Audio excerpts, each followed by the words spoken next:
What's going on, you guys? Welcome back to the channel. I am so excited. As you guys can tell from the title, this is the reveal video of a new build, a new car to the channel. It is a daily slash track car, iconic 90s car, you guys. I know in the last vlog we ended off with the T51R mod on the 86, and it didn't necessarily sound how we wanted it to. Currently working on that in the background, so stay tuned for that. Let's go ahead and reveal to you guys the new car and why I purchased this. I'm telling you, this car is pristine for the era that it is, and for the fact that I picked it up for only $4,500, you guys. So let's go ahead and reveal to you guys what it is we got.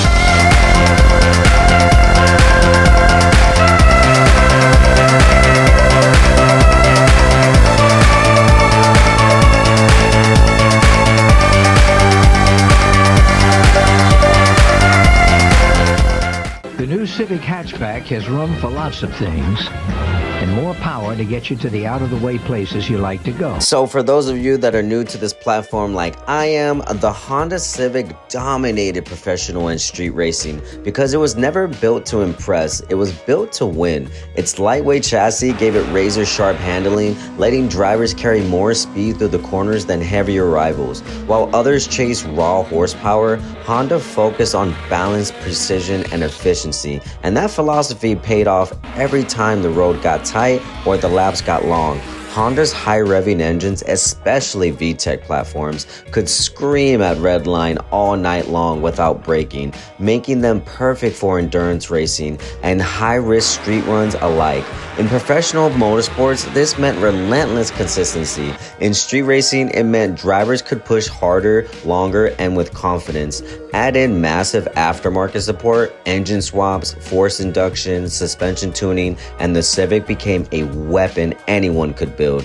The Civic didn't win because it was flashy. It won because it was engineered to be faster than expectations and tough enough to survive the fight. This is my 1997 Honda Civic DX hatchback. I am actually really excited to get into this build. So there's a couple different purposes for this build. We'll kind of get into that, but as you guys can see, this is all original. So it's only had 2 owners before me, so I'm the 3rd owner, and the first owner was actually a older man who definitely didn't do anything to this car but drive it and keep up the maintenance. Everything on here is stock. It is original. It passed smog so easily. I picked this up for $4,500, you guys, and to be honest, I think that's a steal considering that these, you can find them, but they're all have been like molested in some type of way or tampered with. So the fact that we were able to get one that was all original, I think that is a steal, and I'm really excited to get into it. I think that it's a good thing but also a bad thing at the same time, considering that I'm pretty sure the shocks have never been changed. I'm pretty sure the bushings, the valve cover gasket, maybe none of that stuff has been done, and I just don't know. But that's also kind of, I guess, the exciting part of figuring it all out. So we're gonna figure all that out together. And as you guys can see, there was so much room in the engine bay to work on this car, and these cars are so easy to work on. The engine bay is not the prettiest, you know, by any means, but it's all stock, and it is so easy to work on, and that was one of the main things. Now, the purpose of this car is to be a daily track car, you guys. So if you guys have been following the channel, or if this is your guys' first time to the channel, well, make sure you guys go ahead and like and subscribe. But we obviously have been building the GR86 for quite some time now, and that car is just fully built, you guys, and we cannot just randomly take it to the grocery store during the week or stuff like that, small stuff like that. So I was definitely keeping that stuff in mind in terms of just kind of running some like around the town errands and everything. I didn't want to like always have to take out the GR. This actually will be perfect in terms of what we're trying to do. So like I said, daily track car, and I just been thinking of how I wanted to kind of get into the track a lot more, and I think that this would be a good platform. Now there are some other choices that I was kind of looking at before this car, which were a NA Miata because I wanted the flip up headlights, or I wanted a MR2 or MR2 Spider, which I know the MR2 Spider is not a liked car, but I like that car a lot actually. So maybe one one day we'll get into one of those builds. But I was looking at those. I was looking at the older generation of Toyota Celicas as well. Just something that I can kind of get into that is somewhat reliable, something that we can build on the channel that's not going to break our bank, just kind of have fun with and kind of learn in terms of wrenching on the car. This is my entryway into all of those things, and I think that it's a good platform. I know this car like isn't everybody's favorite. Back when I was in high school, this car was super popular. I personally wasn't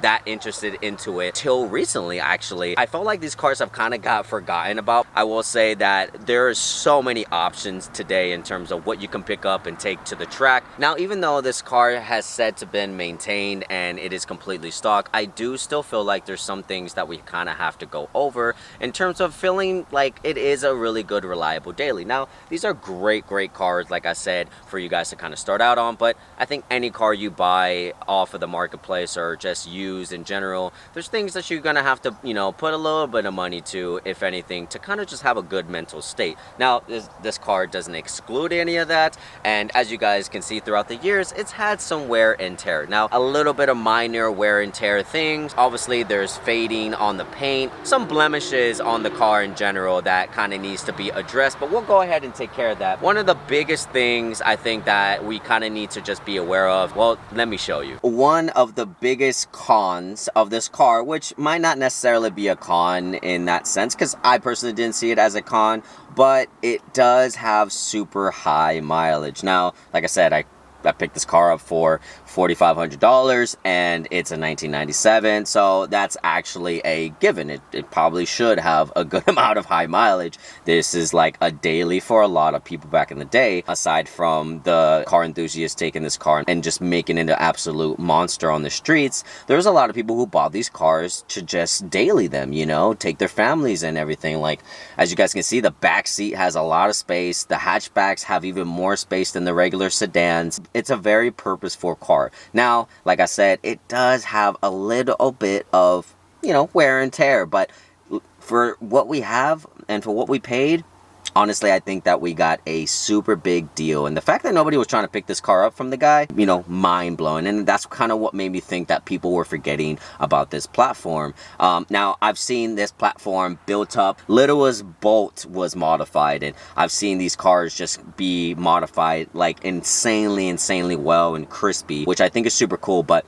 one of the things that actually was inspiring me a lot is the groups out in Osaka, Japan. I have been watching videos of that from like Dino DC, Larry Chen, and I think that is so cool. And there's like females who are out there just street racing over there in Osaka. I think that is so cool. Like I said, I've never been into these cars, but some of my friends have had this car, and I really like the EK9 look. The EG I think is cool too, but this is kind of more my favorite from this era.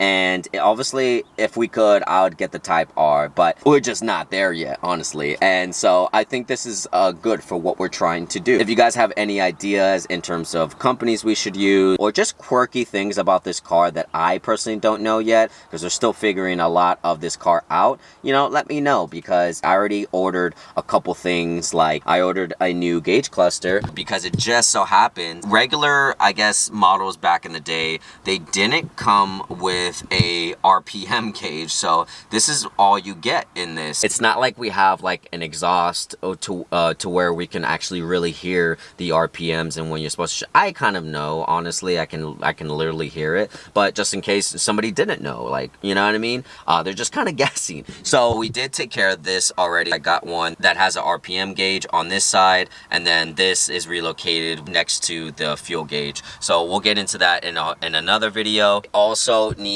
to, you know, take care of some stuff on the door. So right now I technically can't roll down the windows because I don't have any window handles to do that. And you know, I don't know, maybe these are like very cheap, so I bought 2 of those. We'll see about that. And this I've seen is like such a normal thing on the car, honestly. Not too sure what people do to fix this issue here, but like that needs to be taken care of. This looks just atrocious. Look at the amount of wear and tear on that. And I'm pretty sure something like on the steering wheel is probably really like just old and crusty, and that's why they kind of have this on. So we're also going to be taking care of the steering wheel as well. I do like the shift knob area, actually. I'm not too sure if this is supposed to like come all the way up like so, but I've seen a lot that kind of do this. And then I don't like my shift knob to be super high. I've seen a lot of people kind of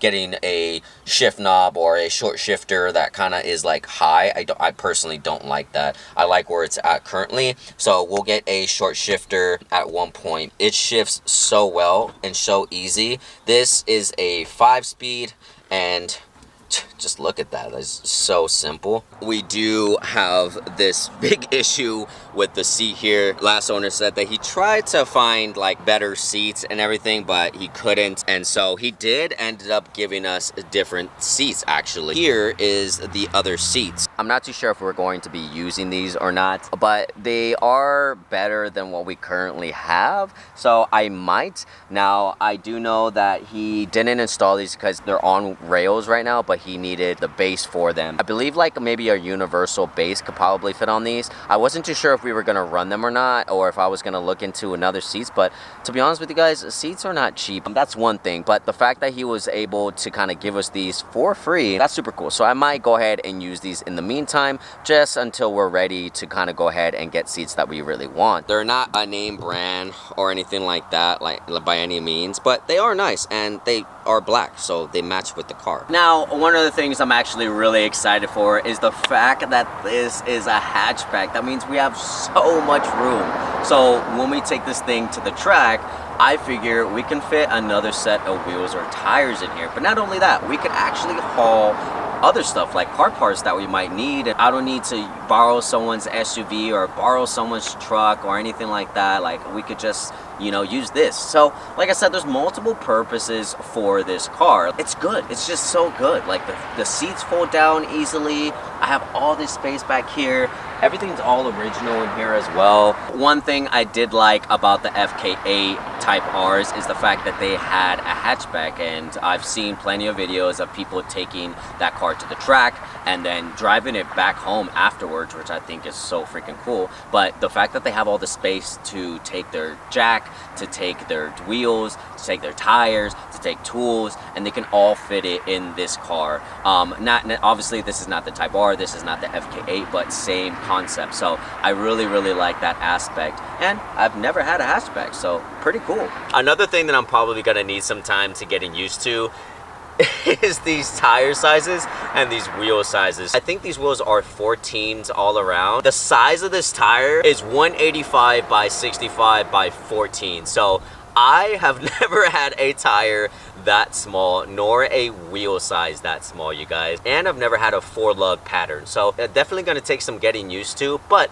if you guys have any options in terms of what wheels I should kind of throw on the car, please leave it in the comments below, because I still don't know and I'm still figuring out things, and I would love if you guys had some options for me. I will say, in terms of pricey wise, it might be better that they are small, because I might be able to find more of them and they might be less expensive. Like I said, we're gonna be changing these guys out. We definitely need new floor mats. This car I have not washed since I got it just yet. I definitely want to give it a deep clean. We are literally going to take out the seats and then we're going to clean this carpet, because the carpet is so bad right now. Look at that. That is so disgusting. Like, who has been in here? Like, what are you doing? You know what I mean? After 30 years, like, it makes sense, right? Another thing we gotta address in here, you guys, is this headliner. We don't have one. So it's non-existent up here, so we don't have a headliner right now. It's just the foam or whatever, but definitely gonna get a new headliner as well. That's the least of our problems. I feel like a saggy headliner is worse than not having a headliner, so I'd rather not have a headliner instead of a saggy headliner. But honestly, I don't think that's one of our bigger things that we need to kind of worry about. We have that old school CD, which is super cool. And actually in the back, we actually have a like a 6-disc CD changer here. Pretty cool right here. So look, you would pull this out and essentially you would basically put all your CDs here, and it would, you put it back in like so,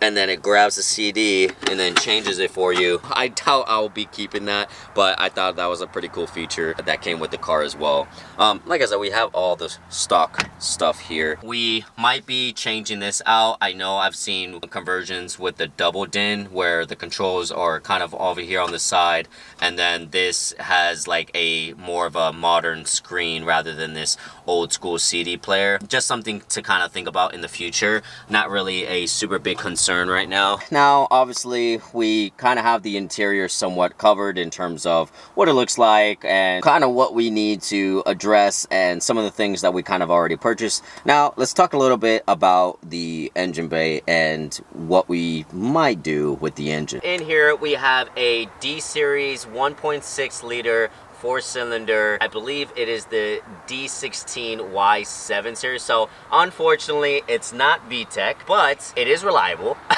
and it's a 4-cylinder.